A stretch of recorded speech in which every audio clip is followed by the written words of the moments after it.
still going to lose my rest. What? What?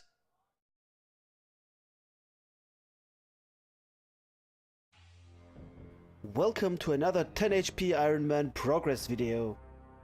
I have been able to gain progress towards my future build by completing the Underground pass, Regicide and Roaving elves, thus rewarding the Ironman staff and the crystal bow, which will give me some nice ranged bonus for cannoning. However, these were a few of the longest quests I ever had to do. That's why this video took months to finish. So let's jump straight into it.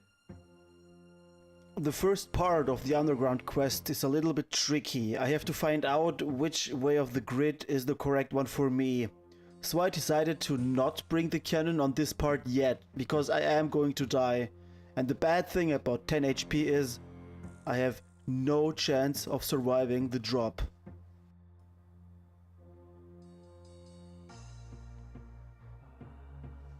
I mean, I tried.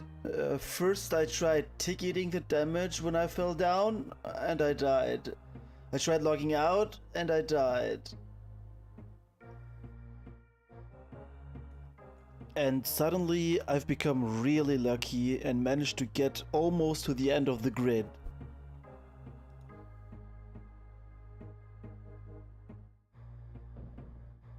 But luck was not on my side, and this way I found out that teleporting out of the trap does not work either.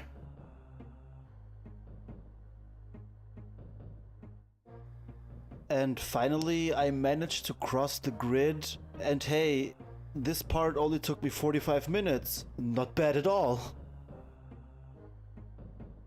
The next bit of the quest was pretty straightforward. I rebanked and brought 2 pieces of my cannon. The reason why I brought only 2 pieces was that I didn't know what was expecting me during the quest, and I didn't want to risk dying, so I decided to get through the Underground pass 2 times just for the cannon. The first challenge of this quest was defeating the 3 knights. For that I had to find a safe spot for myself and for the cannon. However, as you can see, I was not able to find a safe spot for myself, so I just walked around a little bit, and since the bosses were not strong enough to defeat me with a single hit, I just walked around for a while and eventually finished killing them.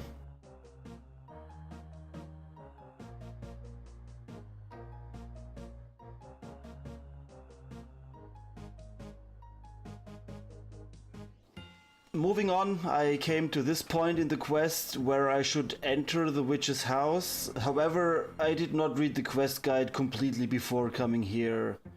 And yeah, you know what happened, right? Yeah, I really did not expect this. Not at all. So I reset and come back through all the thing blah blah blah. And this time doing it correctly and on to the next step, which is defeating the 3 demons, which was no problem at all too. I could just place my cannon anywhere on the outside ring, and from there it would shoot down the demons without me getting even close to the demons. All I had left to do was pick up the amulets, and that was the 3 demons part completed as well. The biggest struggle by far was defeating the spider, since there was some kind of bug, I believe, I'm not sure, because the baby spiders were able to attack me more than one at a time, even though I was in singles. And yeah, for this part of the quest I needed the help of a friend, because without a friend tanking the spider, this part would have been almost impossible, I believe. So I placed the cannon inside the spider cave and ran out of the cave so I don't die, and waited until the cannon just killed the boss. Apparently this worked, and I eventually killed the spider boss too.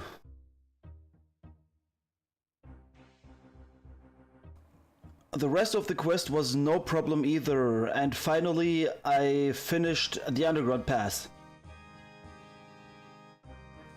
Completing the Underground pass rewards me the Ironman staff, which is a great item for low level PKing, and since my combat level is 34, I'm just going to deal lots of damage on low level PvP. For this reason, my next goals are going to get 50 attacks so I can wield the Ironman staff, which will be a great item for low-level PKing. Doing the Regicide quest was nothing special either. This is just a quick tip for my fellow 10 HP accounts who are struggling to fight the Tyrus Guard.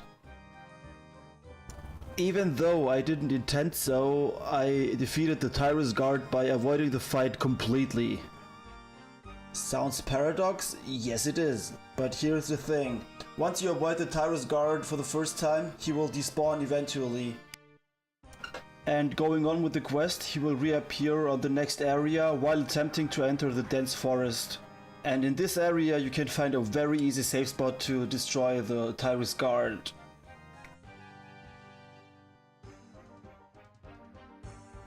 And whee! This was Regicide. Finally, goddamn finally completed. Another quest I wanted to get done with before the death mechanics actually change was the Roaving elves quest. I've spent quite some time for this quest. It mainly consists of fighting this moss giant without any weapon and armory. And even though this boss gives reduced XP so I could actually melee him to death, I decided to use the recoil method again on this boss. Since the moss giant can hit up to 14 damage, I had to Gothic rest up to 15 HP all the time and suicide some food. That's why I need to do it before the death mechanics change. And after hours and hours of trying to kill the moss giant, well, I was streaming and yeah, see what happened. I was so close to finally kill this boss, but this guy decided to show up and punch the boss to death just to grieve me, and yeah, I was really pissed about that, but hey, I could not change it. But after a few more attempts, I finally defeated the moss giant boss and completed the Roaving elves quest, and of course I've decided to get the crystal bow, which gives me a huge ranged bonus for my cannon. Next I completed the Grand Tree quest, where I kind of lost my recordings. I'm sorry for that. But doing that quest finally gave me 100 kudos, which gave me access to the Fossil Island, which will be very useful in my future career. And in addition to that, the quest gave me a lot of attack XP towards my 50 attack, which is very useful. As you can see, my current stats look like this. The reason why I needed to go to Fossil Island was to unlock content like the Herbivore, which will be very good for Herblore XP. That's why I'm trading Hunter for now. And in addition to that, I'm going to train to 50 attacks soon by killing mafias, and yeah, it's called organized crime. Since I'm preparing everything for my low-level PKing stats right now, I am going for 50 attack. I'm going to need 75-ish crafting. Let me just check it, because I need the red dragonhide chaps. Yeah, exactly.